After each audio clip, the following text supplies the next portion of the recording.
संस्थापक योगेंद्र यादव जी, उनसे पूछेंगे क्योंकि बहुत बड़े एनालिसिस्ट भी रहे हैं और हमने बचपन से इनका एनालिसिस भी देखा है।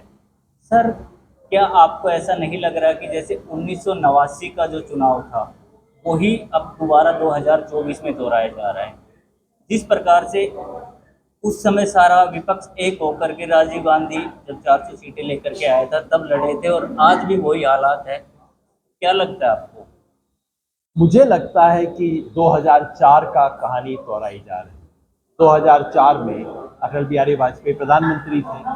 मीडिया बता रहा था बहुत लोकप्रिय प्रधानमंत्री थे।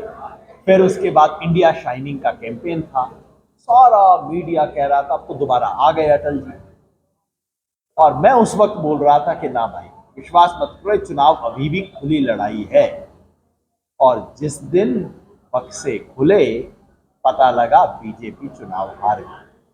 कुछ वैसी ही कहानी इस बार हो रही है। मीडिया में एक कहानी है, जमीन पे दूसरी कहानी। मीडिया और जमीन का संपर्क नहीं है। और जब बक्से खुलेंगे, मशीन खुलेगी, आप देखेंगे कि ये सारे अच्छे दिन ऊपर रहे, नीचे नहीं पहुंचे। और हम देखेंगे कि जनता इनको झूठ और नफरत की राजनीति का सबक सिखाएगी। जिस प्रकार से हम ग्राउंड के रिपोर्टर हैं, ग्राउंड पर जाते हैं तो लोग जो है अपनी भाप नहीं दे रहे इस बार, क्योंकि जो चुनाव है वो पिछली बार जो 2019 का चुनाव था वो राष्ट्रवाद को लेकर के था, तो एक अलग जोश था। इस बार जब हम जा रहे हैं ग्राउंड पर तो कोई लोग साइलेंट वोट हैं, कोई लोग हमारे सामने बोलने के लिए, हमारे से बात करने के लिए तैयार नहीं, तो इसका क्या अंदाजा होता है चुनाव में? पहला तो ये कि बीजेपी ने इतना डर और इतना आतंक फैला रखा है कि भाई जो बोलेगा उसका मुंह उसको अंदर करेंगे, जो मुंह खोलेगा अंदर करेंगे।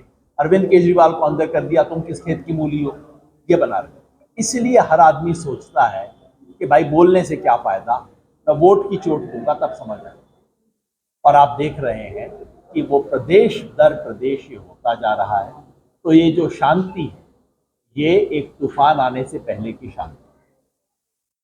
जिस प्रकार से हरियाणा में माहौल चेंज हो रहा है, 10 साल मनोहर सरकार रही, 9.5 साल उसके बाद परिवर्तन हुआ, दूसरे मुख्यमंत्री बिठा दिए, तो क्या कहीं पंजाब वाली हालत तो नहीं हो रही है जैसे पंजाब में चन्नी के साथ हो गया था?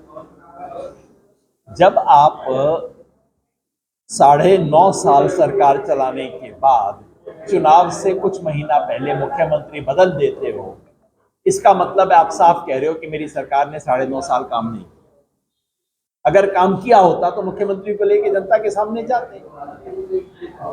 और उसके बाद अगर आपकी पार्टी के सहयोगी आपको छोड़ छोड़ के भागना शुरू कर दे, इसका मतलब है कि हवा का रुख जिस तरफ है सबको दिख रहा है। किसी भी चुनाव में लहर का पहला संकेत होता है जब नीचे के कार्यकर्ता छोड़ के भागना शुरू कर देते।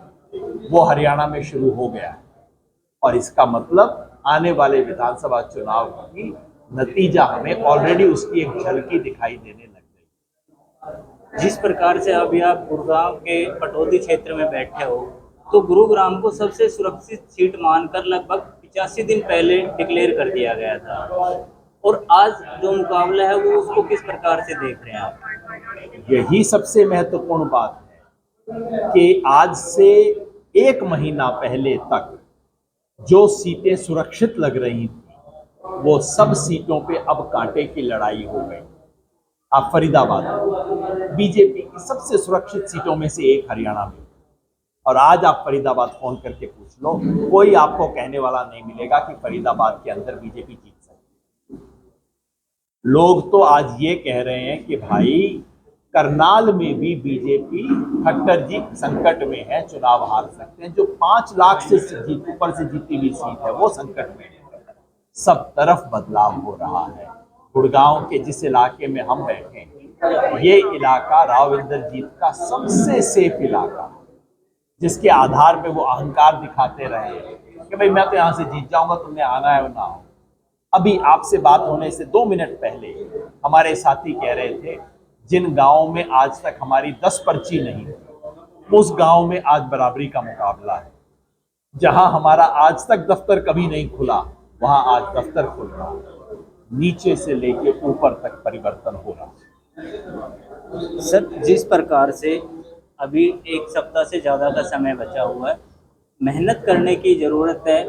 लोग आपसे जुड़ना चाहते हैं, लेकिन जिस प्रकार से कहते हैं कि भाई राज बब्बर जी नए हैं और पार्टी के जो कुछ लोग हैं जिन्होंने उनको हाईजैक कर रखा है, केवल उनके कहने पर ही चलते, बाकी अन्य जो कार्यकर्ता हैं या अन्य जो दावेदार, क्योंकि अभी विधानसभा के चुनाव अभियान है, तो विधानसभा के चुनाव के लिए जो तैयारियां कर रहे हैं वे लोग छिटक के भाग रहे हैं, तो उस पर किस प्रकार से लगाम लगाई जाएगी? ये बात आप सही कह रहे हैं कि अभी एक महीना, एक हफ्ता बाकी है और एक हफ्ते में मेहनत और समझदारी की जरूरत है। इसलिए कि हरियाणा में अभी भी ये सीट है जिसके ऊपर कुछ और काम करने की जरूरत बची हुई है, क्योंकि देरी से टिकट अनाउंस हुआ, थोड़ा टाइम मिला है, हवा पकड़ रही है, लेकिन अभी 7 दिन और काम करना बाकी है। मुझे विश्वास है कि इस दौर में जब कोई व्यक्ति नया आता है, हालांकि राज बब्बर जी राजनीति में नए नहीं है, इस क्षेत्र में 5 बार सांसद रह चुके हैं, मगर इस क्षेत्र की बारीकियों के लिए नए होंगे, तो ऐसे में थोड़ा बहुत ऊंच नीच हो जाती है। लेकिन अंत में मैं बताऊं, ये वाला चुनाव पार्टी नहीं लड़ रही, पब्लिक लड़ रही है, और मुझे विश्वास है कि छोटी बहुत ऊंच नीच अगर कोई हुई है तो वो भी ठीक कर दी जाएगी, और पब्लिक इस बार मन बना चुकी है, कुछ बदलाव होगा। Thank you sir. ये थे योगेंद्र यादव जी, जिन्होंने बेबाक अपनी राय रखी। मैं रफीक खान के साथ राधे पंडित, मिर्जुल पत्रिका टीवी।